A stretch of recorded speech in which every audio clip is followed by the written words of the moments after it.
భద్రాద్రి కొత్తగూడెం జిల్లా దమ్మపేట మండలం లింగాలపల్లిలో Telangana oil form రైతుల ఆత్మీయ సదస్సులో రాష్ట్ర వ్యవసాయ శాఖ మంత్రి Tummala Nageswara Rao, oil fed chairman Janga Raghava Reddy, Aswaraopeta MLA Jare Adinarayana, Kothagudem MLA Koonanneni Sambasiva Rao పాల్గొన్నారు. రాష్ట్రంలో ఇంకా 15 లక్షల ఎకరాల సాగుకు అనుకూల భూములు ఉన్నాయని, 31 జిల్లాల్లోనూ పామాయిల్ సాగు చేసే మౌలిక సదుపాయాలు కల్పన చేశామని వ్యవసాయ శాఖ మంత్రి తుమ్మల నాగేశ్వరరావు అన్నారు. పామాయిల్ తోటల్లో ఇక మెకడమియా, జాజి, వక్క అంతర్పంటలకు అనుకూలంగా ఉన్నాయని అన్నారు.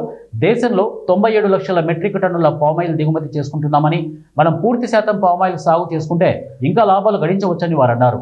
ఇక పామాయిల్ రైతులకు కార్బన్ క్రెడిట్ పథకం ద్వారా నిధులు మంజూరు చేస్తామని తెలియజేశారు. ఆనాటి ముఖ్యమంత్రి పూజ్యులు ఎన్టీ రామారావు గారు నాటినటువంటి మొక్క ఈ రాష్ట్రానికి, తెలుగు రాష్ట్రాల రెండింటికి ఈనాడు భారతదేశంలో 13 లక్షల ఎకరాలు సేద్యంలో ఉంటే 10 లక్షల ఎకరాలు మన తెలుగు నేల మీదనే ఉంది. కాబట్టి దయచేసి ఇంకా 10-15 లక్షల ఎకరాలు మన తెలంగాణలో వేసుకునే అవకాశం ఉంది. దాన్ని రాఘవరెడ్డి గారు చైర్మన్గా 31 జిల్లాల్లో వేసుకునే వెసులుబాటు తీసుకొచ్చాం. 43 సంవత్సరాల క్రితం మన ఖమ్మం జిల్లాకే పర్మిషన్ ఉండేది, ఆంధ్ర ప్రాంతానికి ఉండేది. అటువంటిది పోయిన ప్రభుత్వంలోనే 31 జిల్లాలకు తీసుకొచ్చాం.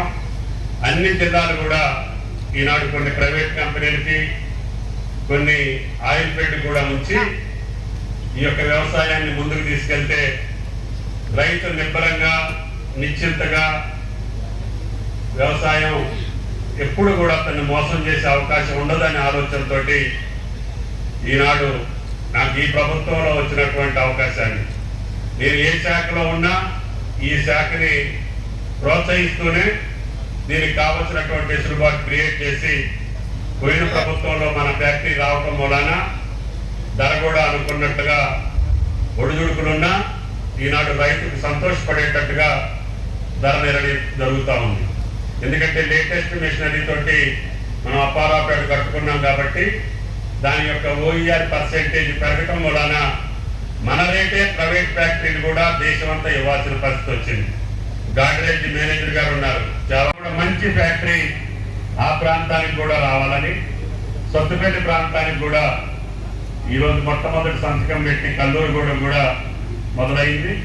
తద్వారా అశ్వారావుపేటలో కూడా అది ఓల్డ్ మిషనరీ కావటం వల్ల కొన్ని ఇది జరుగుతుందని చెప్పి మన అధికారులు చెప్తే, దాన్ని కూడా కల్లూరుగూడెం అయిపోగానే నెక్స్ట్ అశ్వారావుపేటలో కూడా ఇంకో ఫ్యాక్టరీ నిర్మాణం చేస్తామని చెప్పి కూడా ఈ సందర్భంగా మనం నడుస్తూ ఉంది. అదేవిధంగా భూపాలపల్లిలో నడుస్తూ ఉంది. అన్ని జిల్లాల్లో కూడా